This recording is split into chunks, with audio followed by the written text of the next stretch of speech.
Hi, my name is Marcus, and welcome to Servant King. This is a confusion programs. It is called My Story. It is revealing, and it made me have to think some more. Now, I told you in the last program that I'm just a regular, ordinary type of guy living a normal life. I guess you would say I'm middle class, doing okay for myself. Basically average right across the board. Now, I know I'm slightly better looking than average, but otherwise I'm just totally average. I'm a common guy, a commoner, a member of the House of Commons. Today I think I'm peculiar. Other people think I'm peculiar. But back then I was nothing special. My mom thinks I'm something special, but that's my mom. I also like to think that my wife thinks I'm something special, but I know that she's only legally required to like me because of our marriage contract. A few years ago, I'm this normal, ordinary guy competing like all of you for the Commonwealth. I had a business where I bred falcons, hawks, eagles, owls, and vultures, and sold them to people all over the world. It was a farming operation of livestock, but in my case, people think of them as wildlife animals as opposed to domestic animals.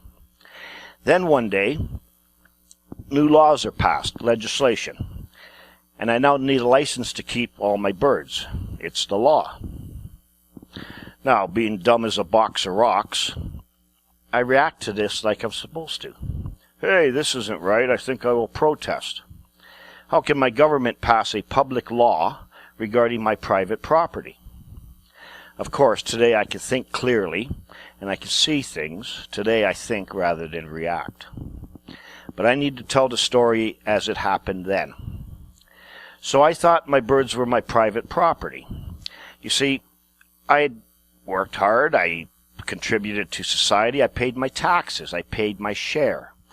And then what's left is my commission for working, my disposable income to do with as I please, at my pleasure.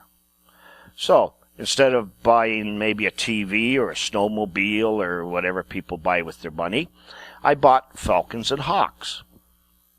I could never have a bird from the wild. There was no harvest. These are public resources. The birds in the wild are public resources, and they're vested here in Canada in what's called the Crown. And there's rules about that, and if there is any use or consumption of them, you have to pay a fee for it, and they're regulated. But I could never have any. Even the birds that were broken wing or sick or injured or couldn't survive in the wild. No, just kill them. Can't have them. I could have bred from them, made them useful, but no, can't have them. So I went and bought my own birds. So my birds are not a public resource and didn't come from the wild. Then the law changed, and I read the new law, and it goes, no, your birds are the same as the birds in the wild. My red-tailed hawk, my snowy owl, my bald eagle, no difference in the law with my birds and one flying out in the wild. So, now it's against the law to have these birds. Yesterday it was legal. Today it's illegal. The law says no person shall keep any of these birds of prey in captivity, except under the authority of a license. So now I have to apply for a license to keep what I thought was my property. It's the law.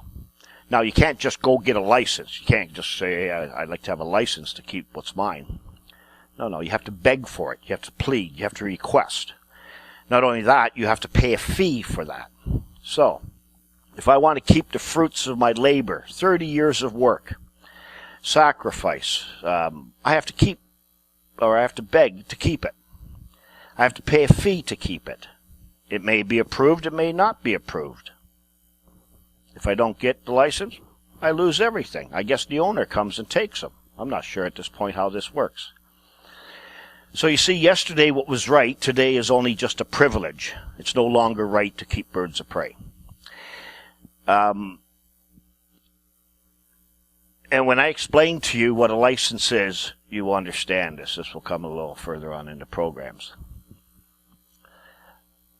Now that it is a licensed activity, I need permission to do what is illegal. Now there is a public interest in my activities and what I have. Anyone can complain about my activities now. and my facility was open to the public for demonstrations and so forth. So now anybody who doesn't know anything about birds can come in and complain. They have an interest in my birds, in my facility. And then the complaints start to come in. Once you get so many complaints coming in, founded or unfounded, we're not renewing your license. And this is how it's done. You see, if you have a beautiful facility and you spent millions and millions of dollars on the care of your animals, how people think an animal should be taken care of, then the animal's healthy. If your facility doesn't look very good, and I'm not saying my facility didn't look good, but if people start complaining about whatever, then they think your animals aren't healthy. One has nothing to do with the other. It's only public perception. So this is how you are strangled until you die. This is how things are shut down. Just to implement an outright ban and seize all your property would be too obvious. People would start to wake up to this. So it has to be done in a slow, gradual way until it seems normal. And by the way, my tax contributions, what I contributed to society, well, that's what everyone decides what they're going to do with that money. And so they would use that money for some good and moral upright purpose or organizations, like studying why a polar bear is white, or how the red-headed woodpecker got its name. And somebody will do their thesis on that and get a doctorate. So that's how this is done. So now my private property is being regulated by the public. But the public doesn't come over and feed or care for my birds. No. Yet they have a say in all of it. Some committee in some city, office. We don't like what you're doing. These are the regulations. This is how you have to do it. If I have a loss, it's not their loss, yet they have a say in all of it. So, if I cannot have these birds without asking permission and care for them as I please, then I guess I do not own them, do I? And of course, I'm still confused. I don't know how this all works. Yet, we are told about home ownership and owning your car outright after 48 payments. I did not know this at the time, but these are damn lies. Yet we believe it. So I'm thinking, this is not right, this is wrong. But heaven knows it's legal. So I was playing by the rules, and now the rules changed. Over 30 years into the game, the rules are just changed. This is cheating. You can't just change rules halfway through a game. That's not fair. Think about it. You do all this work and labor and make sacrifices which have all become in vain because of the rules are changed. How would you feel? What would you do? And yet you see this going on in society every single day, and people just look at it and go, oh, it's awful. He's lost everything. He's got no career anymore. What's he going to do? How's he going to survive? And no one ever realizes what the real problem is. So, you would say, you're a cheater. I think you would want to start this game over again. But this time, you know something, a secret. I won't be confused. This time I won't be deceived. This time I'm ready for you. But how do you start this game over again? In there lies the solution. But back to the story. No one can help me. What do? I can beg, or I can refuse to beg. My lawyer can't help me, a court can't help me, my member of parliament, my representative, my priest, prime minister, queen, pope, my mother, nobody can help me. So one day I'm in the lawyer's office, and the lawyer tells to me, well, it's the law. The only thing you can do is lobby the government. Go and beg. You are a registered beggar, are you not? He didn't say it quite like that, but that's what he meant. And he can see that I'm trying to play lawyer. I'm trying to understand the law. I don't know anything about the law like nobody else does. I don't even know why anybody obeys something they don't understand. So he gives me a book on property law, and here you go, you poor little dumb idiot. Go home and read that, and let me do what I need to do for you. So I read it, and of course it's all gooble gunk to me.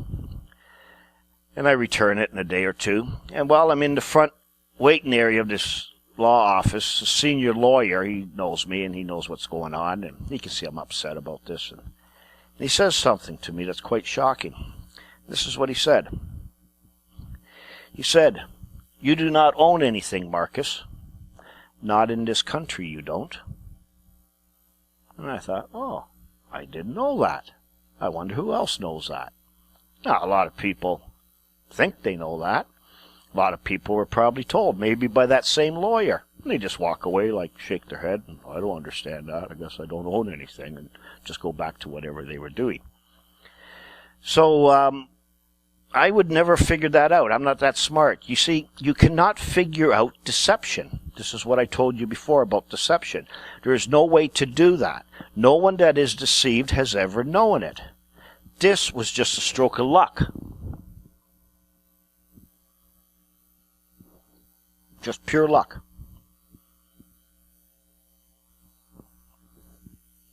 How would I know that when I was told the opposite my whole life?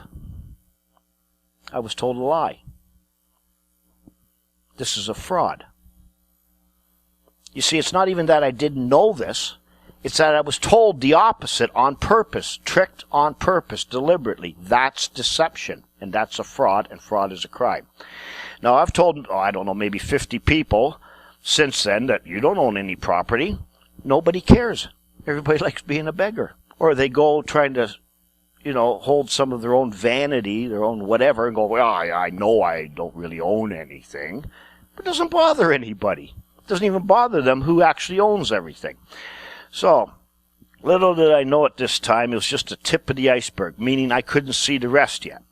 So I start, like everybody, writing some letters to the different government departments. So one day I get a phone call from a lawyer in the Attorney General's office. That's the king or the queen's lawyer. And I call back, and we have a little short discussion, set up a meeting, and I go down to see this fellow. When I get there, I tell him what this lawyer in town told me, this senior lawyer, that I don't own anything. I said, is that true? And he confirms it. Yeah, you don't own anything. I said, oh. I said, I don't own my socks? No. Running shoes? No. My TV? No. You don't own anything.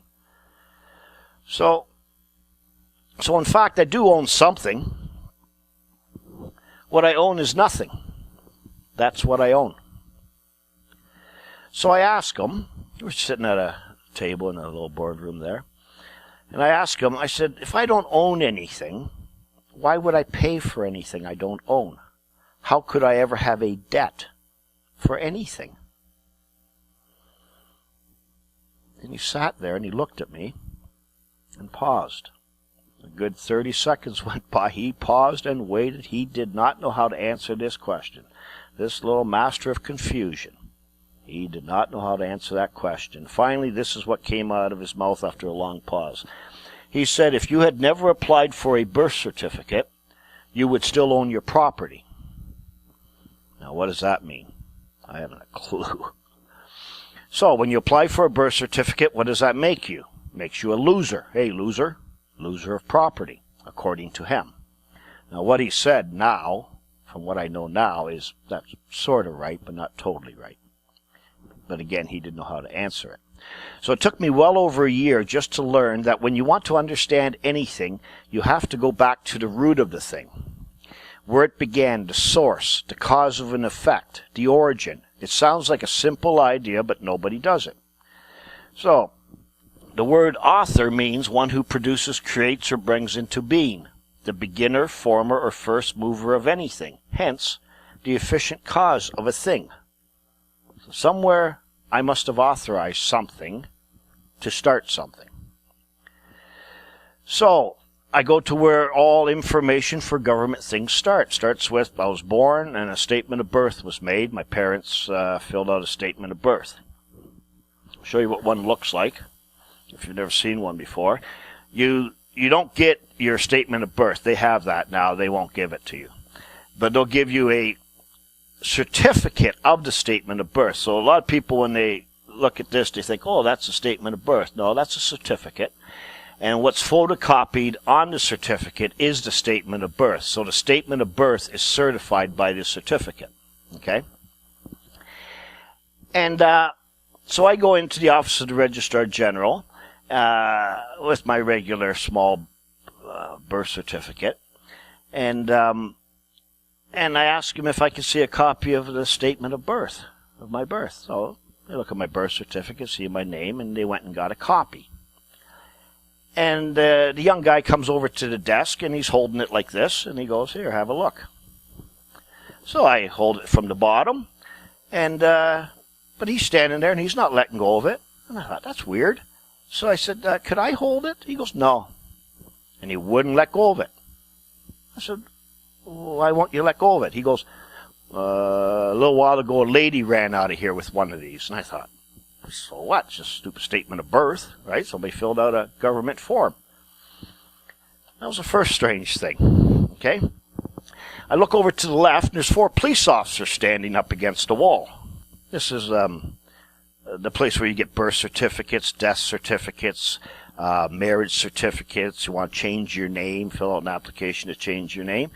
I thought, must have been some crime committed here. Why would all these police officers be standing here? So, I ask him some questions about my birth certificate, and he doesn't really know the answers to these. He says, you have to see a commissioner. So I said I'd like to see a commissioner. So I wait for about an hour, and nobody calls me. Finally, I have to go down the hallway, and I go through another door unmarked, and I walk in there, and it looks like a bank. There's a big front hallway to the room, and then there's a counter, and then 5-foot-high glass, and then the glass there's little round holes you speak through, and places where you can slide in underneath, just like when you're doing deposits and withdrawals. And there's girls working at desks behind this glass. Nobody gets up to walk over to see me. So I walk towards the end of it, and I can see a room to the left, so I lightly tap on the glass there, and some lady comes out of the side room, and she looks at me, and she says, yes? I said, I would like to ask you some questions about my birth certificate. She goes, oh. And she's standing off. She won't even come up to the counter. And I said, and she says, is that your birth certificate? And I said, well, I just want to ask you questions about a birth certificate. Sir, is that your birth certificate? I said, I just want to ask you some questions about a birth certificate. Sir, is that your birth certificate? I said, yeah, it's my birth certificate. Okay, what? So I started asking her questions about the numbers, registration number, certificate number, all sorts of things about it, right? And on the front, there's a certificate number. She says, that's the certificate number. I turn it over. There's a great big red number. I said, what's that? She says, that's the certificate number. So anyways, so we're having a nice little conversation. No crosswords about anything. She just seemed hesitant, though. And so anyways, I'm looking at my birth certificate, and at the very bottom of the birth certificate, it says, I hope you can see this, it says Canadian banknote. And I thought, this must be a Canadian banknote.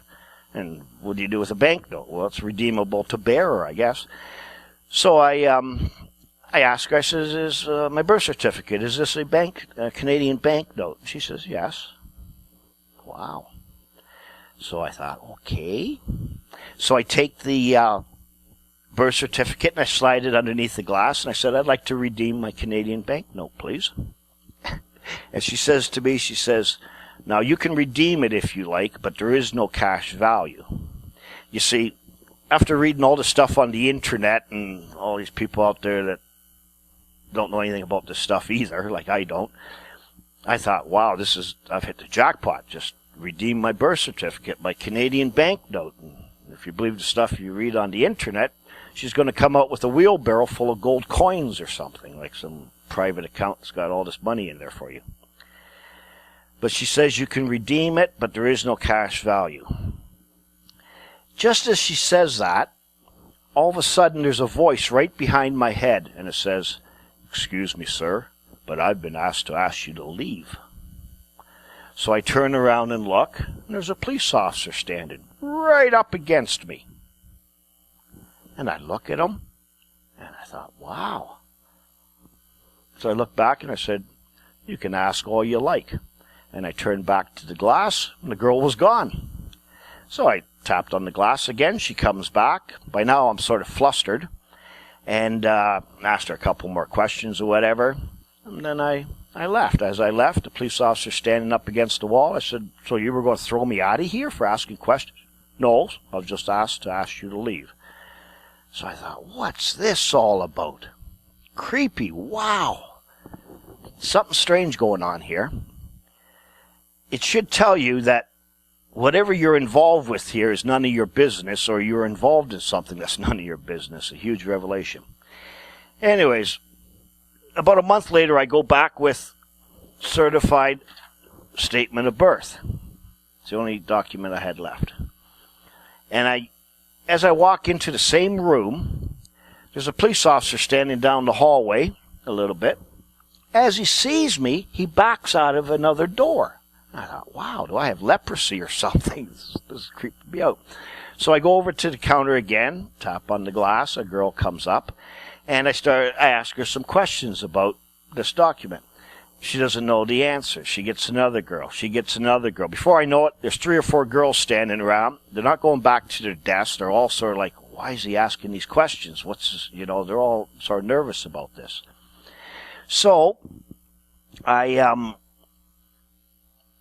all of a sudden I asked him a question. I said, this paper here, I said, I can see there's a seal on here, and there's like pre-printed stuff on here, and then I can see like sort of other stuff put on here. Where does this come from? And this girl, that was the most senior girl there, she says, oh, we get this form from the Bank of Canada, and we just photocopy the statement of birth on there, and then we issue it. I said, excuse me? Bank of Canada? Well, why would the Bank of Canada be interested in my birth? What do they have to do with certifying a statement of birth? Well, you should have seen her face. Anyways, from that moment onwards, it was like nervous as could be. I mean, this girl was ready to pee her pants. I'd never seen anything like it in my life. And I asked a couple more questions, and I could see they were just all over themselves. So I said, okay, well, thank you very much. And I said, could you please tell me what your name is for my record so I know who I spoke to? And she goes, no. I mean, she was ready to cry. So what's going on here? Some sort of secret? Why are they all acting so nervous? I'm telling you, I felt like I was in some sort of conspiracy movie. And this is a government office in a downtown city. So a little while, now I did a lot of things over the years to learn and discover a lot of things which you're otherwise not supposed to know. So around this time I took a leap of faith. I figure if this stuff is none of my business, then I shouldn't be involved in it. Get rid of it. If no one's going to answer the questions for me, what these documents really are, then I'll just get rid of them. You see, sure you're told if you want this, you need to get this. If you want that, you have to get this. If you want to leave the country, you have to get this. If you want to take your baby with you, you have to get this. If you want to keep your dog, you have to get this.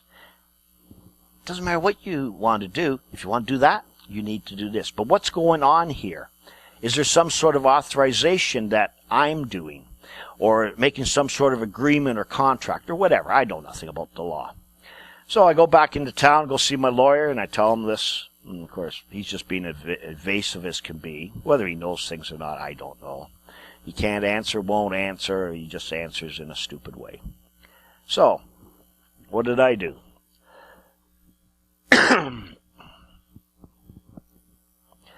I gave him my marriage license. I gave him my passport. I gave him my birth certificate, my driver's license, social insurance card, health card, credit cards, firearms acquisition certificate, radio telephone operator's license, hunting license, anything I had. Gave it to him. He says, you don't want this? I said, no, you keep it. You have it. I don't want it. Never again. I said, I never asked any questions when I got them. I just did what was common sense, monkey see, monkey do. So about a month later, I'm thinking, well, if I don't own any property, I don't need a will, do I? I mean, a will for after I die, where my property goes? Well, it's not my property. What do I need a will for? So I went back into the lawyer and I said, you know the will I have registered with you, like all families do? I said, let me see it. So he brings out a copy of my will, and I tear it up in front of him. He goes, oh, you shouldn't do that. So well, I told him I don't own anything. I don't need a will. Bring me my power of attorney, too. Brings me that, tear it up, throw it in the garbage. So that's all gone. Now, I know that's not a common thing to do, but then remember, I'm becoming peculiar. So next year or two or whatever, as I'm still learning and researching things, I ask lawyers many different questions because they know things. I pay close attention to the words they're using. And of course, I'm like everyone else. I'm talking to various groups and learning stuff off the internet and reading law books or whatever the case may be. Somehow, whatever is wrong, this can't be right. But all these groups and all these people that seem to know all these things that are wrong, confused like I am, but nobody's getting any results. So what good is this? So, now, like I said, I did a lot more things, but I still really don't know at this time that I don't own anything. I mean, I've been told it, but I don't understand why I don't own anything. So, I don't even know what I'm looking for yet. But in my quest, I learned some things. And these things I learned from the Office of the Registrar General, these initial documents about birth certificates. And this comes both in the form of quotes from government officials and also in correspondence. What I learned is that the Registrar General does not register people, only events. So there's no people registered in Canada. Only your birth, the event of your birth. Which of course is stupid, because if a cow is registered and you register its birth, you're registering the cow. But it's just their way of saying that, no, we don't register people. We don't handle them like a piece of commerce or merchandise. A birth certificate is a valuable token. A token. Token is a sign or mark of something else, not the real thing. A token is a counterfeit. The other thing I learned is that a birth certificate is an abstract of the birth registration. Abstract means, well, it's not reality. It's not specific. It's not concrete. Nothing specific. A birth certificate does not certify the birth of a living individual. How's that grab you? Hold on for a second. What's going on here? I'm living. There's my name. The day I was born, place I was born. What the hell is this all about? My birth certificate does not certify the birth of a living individual. Wow. And that's absolutely true. Now this is going to be one of the main concepts that's going to be very hard for you to grasp. A birth certificate, or the legal rights to the birth certificate, got to go to the next page. The legal rights to the birth certificate are not owned. So the legal rights to your birth certificate, you don't own them. No. Somebody does, but it's not you. A birth certificate is governed by the Vital Statistics Act, whatever that means. It may be used as a foundation identity document to prove you were born in Ontario. But if it doesn't refer to a living individual, how can it be your identity? It's impossible. And your birth certificate was never meant to be used as personal identification. Now, I know in Great Britain, they actually put right on it that this is not meant to be used as personal identification. This is insane. I have to use my birth certificate to prove who I am. I need it to send my kids to school or their birth certificate. I need it to get a driver's license, to get a passport. I need it to vote. All sorts of things. But this isn't me. This is utter nuts. So, what do you think now? You still think you know what life is all about? What's going on? Now, you're probably thinking to yourself, oh, there's got to be some reason for this. I don't believe it. And of course, there is a reason, but you don't know what that is yet. Why has no one ever told me this? Who's going to tell you this? Why was I never given full disclosure to what I was doing or gave any informed consent to any of this? This is what all these people say. Well, you were given full disclosure, but you didn't know where it was, or if you did, you rejected it. But we'll get to that later. Now you need to think, what are the effects of this happening? Remember, the events are recorded. It happened. Maybe this is where the saying comes from when you say someone is certifiable, meaning they're nuts. Then one day, a little while later, I see in a big major newspaper this. This is an advertisement from the Ontario Ministry of Government Services advertising their birth certificates. Come and buy one. Be one of us. And it says birth certificates without the labor. Now, I'm sure every master of confusion that morning over their coffee were looking at that and just laughing their head off. But when you figure out what that finally is, it's not anything funny. It's sick. You see, there was no labor involved in the birth of this being. Your birth certificate is the birth of a being, but there was no labor involved in that birth. Not like your real birth. In this case, the labor comes after the birth. Remember I told you, I said the trick, the swindle cannot work without you. It would have no value. There's property they need.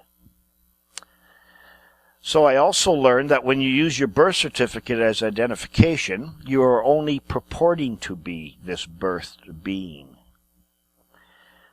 I don't even know what purporting means, but I got that off a notarized copy of a birth certificate. So what does purport to be? Purporting means have the often specious appearance of being, intending, or claiming. So you have the appearance of it. Specious. Plausible but false, based on pretense, deceptively pleasing. A synonym of specious is spurious, means intended to deceive. So when you got yourself a birth certificate, you're intending to deceive somebody. Every time you use that document, you're deceiving. Your intention is to deceive. A little while later, I'm going through these records called Hansard records. These are the government-kept company that keeps records of all the conversations, like in Congress in the U.S. or Parliament here in Canada. Every word that's spoken by our members of Parliament. So I'm looking through that one day, and I see where the Deputy Registrar General, who looks after all these documents, the Vital Statistics Act, they're amending the Vital Statistics Act, and of course she has her lawyer with her because she doesn't know anything. Only the lawyer knows how this works. And members of Parliament asked this lawyer, how does someone become eligible to have a birth certificate? And the answer she gave was, this was a lady lawyer, she says, well, we have a formula to calculate it. But I can't tell you what the formula is or how it's done. So it must be one of those top secret things. Even our members of Parliament, people that go there to speak for us, they can't know this. Secret.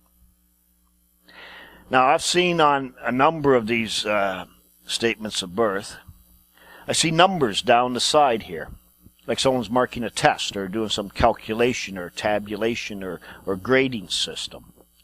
I wonder what that's all about. Sort of a strange thing. So the more I learn, the less I know.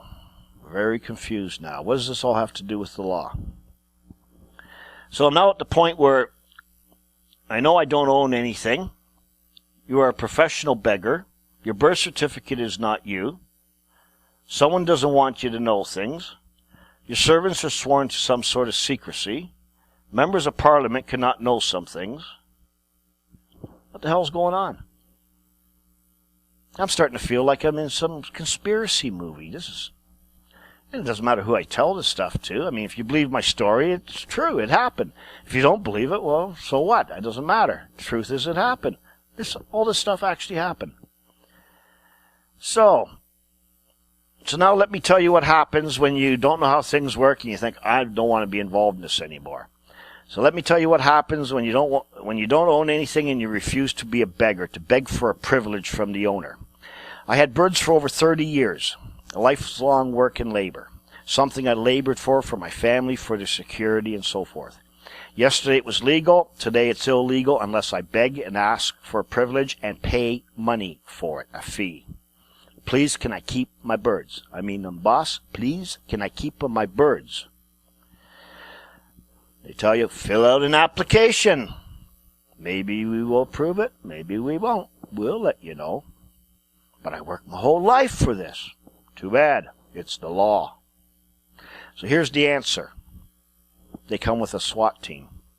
They paint their faces like Indians on the warpath, with loaded machine guns. They threaten to taser you if you don't kneel down in front of them. They lock you in a cage, and then they take all your birds. Hundreds. I had hundreds of thousands of dollars in birds when I stopped begging. These birds have been given free of charge to other people who did nothing for them. They weren't auctioned off. People from the public didn't have to buy them. No, just give them to other people. Here, you can have them, breed them, sell them, whatever. They're yours now. Here you go, good beggar. Here is your reward for begging properly. If I had tried to resist at all, they would have killed me. I'm serious. I'm not joking about this. I would be dead right now. People who have strong beliefs kill for them. You have to be very careful around them. Now, this doesn't get reported in a newspaper. No. This will never pass the legal department. You see, it's like I'm sitting at the dinner table one night with my wife, and we have some friends over for dinner. And I turn to my wife and I say, darling, could I please have some more potatoes? And what do my friends think? They think that if I ask for a little bit more food to eat, my wife hits me. She's a husband beater. And this is why they come with the SWAT team. I mean, I have a bird. So what? So I got a few birds. But when they come with the SWAT team, it's like, well, this guy must be dangerous. Why would they go with the SWAT team? He must have guns. He's going to kill us. Why would we go with the SWAT team? Why would we raid the place with 30 SWAT guys? You see, this is to make you think things that aren't even true. And nobody knows anything about that. Anyways, that's all the woe is me I'm going to tell you about the story. Okay? So now you're probably thinking to yourself, well, surely they'd have to compensate you for that. You just can't lose everything, can you? Or you didn't obey the law. What do you expect? Well, I don't know what you're talking about. See, I don't own anything. Neither do you. Now, you may not believe all this, but believe me, it's a fact. Couldn't happen in your country? Of course it'll happen in your country. Believe me, it's a fact. Who cares about this? No one. Who will help you? No one. There has to be more to the story, yeah?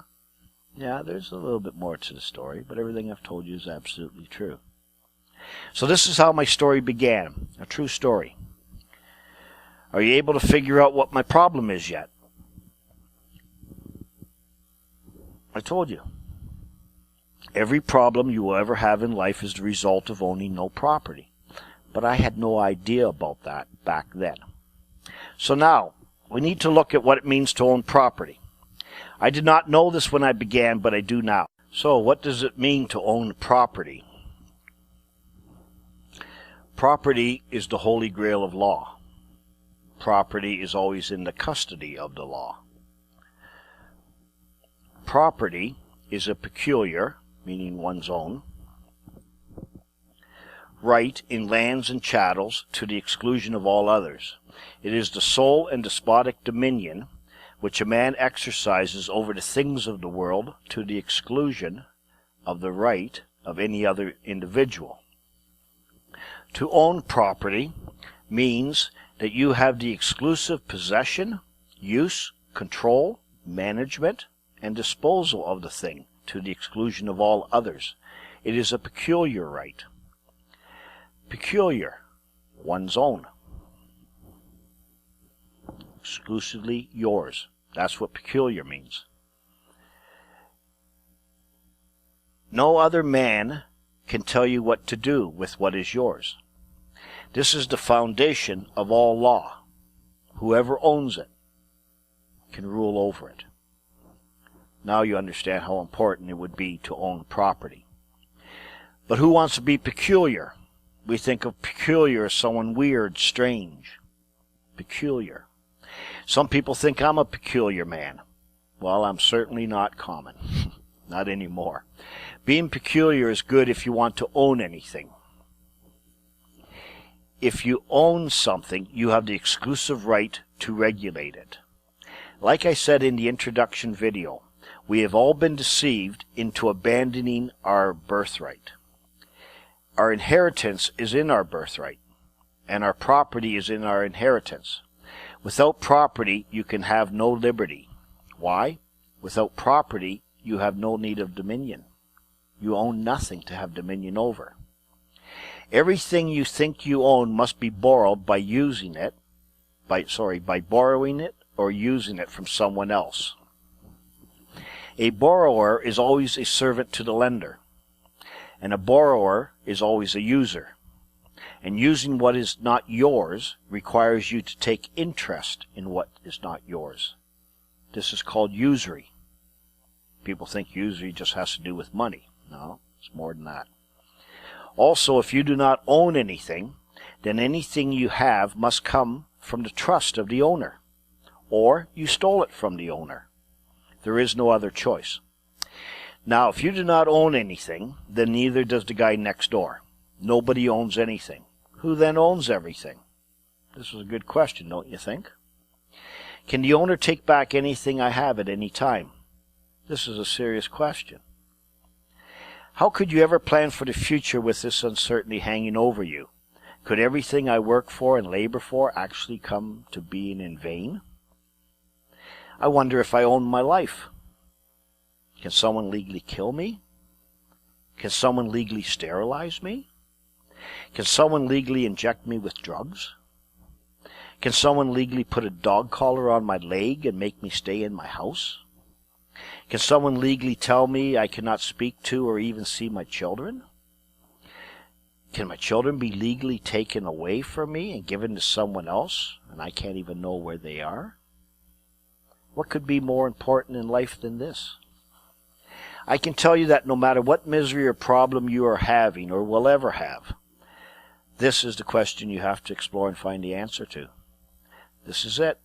Every problem you have ever had is because you own no property. You see, right now, whenever there is some regulation about anything, you just say to yourself, it's the law. Everyone's scared of the law. It's going to be a penalty if you don't obey the law. But nobody even knows what the law is or how the law is made. It never occurred to you that you do not own anything. Why? Because you were told that you do own things. But that's a lie. That's a damn lie. You see, being told a lie is a fraud. You believe you own something when in fact you don't. Now, I will admit that when you have or hold something that is not regulated, it will feel like you own it, but you do not. This is the exact thing that woke me up, and it should wake you up too. Explaining why you own no property is complex, but will become apparent as we go on. I will be giving you all the facts, evidence, and proof, and many examples to prove to you that you own no property. Basically, anything you could ever go to court for means you don't own it. If you can go to court because someone slandered you, that's proof that you do not own your name. Not even your name. If you can go to court to get custody of your own child, it's proof it's not your child. You do not own it. When I finally reveal to you who owns everything in Canada or the U.S. or as a matter of law, you will fall off your chair in utter disbelief. I guarantee it. Back to my story now to finish it. So now I'm about 2 years into my quest, completely confused. I know nothing. But in my quest, two things stick out in my mind that seem relevant somehow. These two things are words, just plain, ordinary, everyday words, and this concept of God. Yeah, God. What's God all about? Now, I'm by no means a religious man, but I can tell you that these two concepts led to all my discoveries. But not in the way you think. You've been trained to think about words and God in a certain way. As we proceed, you're going to learn that nothing you do in life has anything to do with God, even you religious people. But why then Are there references to God in courts, on money, in constitutional documents, in law, in politics? It's everywhere. And the problem I'm having with words is that I can't make heads or tails out of what words even mean. The more I learn, the more I get confused. So, to you, this is all just a story. It's a true story. And you're thinking, well, if this is all true, then there's got to be a good reason for it. Something I don't know, something he doesn't know, whatever. No, it doesn't work like that. I told you I was going to tell you things that are unbelievable. And believe me, I've only just begun. So in the next video, I will talk about words, just plain, everyday, ordinary words. And after watching this next video, you may want to slow down how fast you read. Till then, my name is Marcus.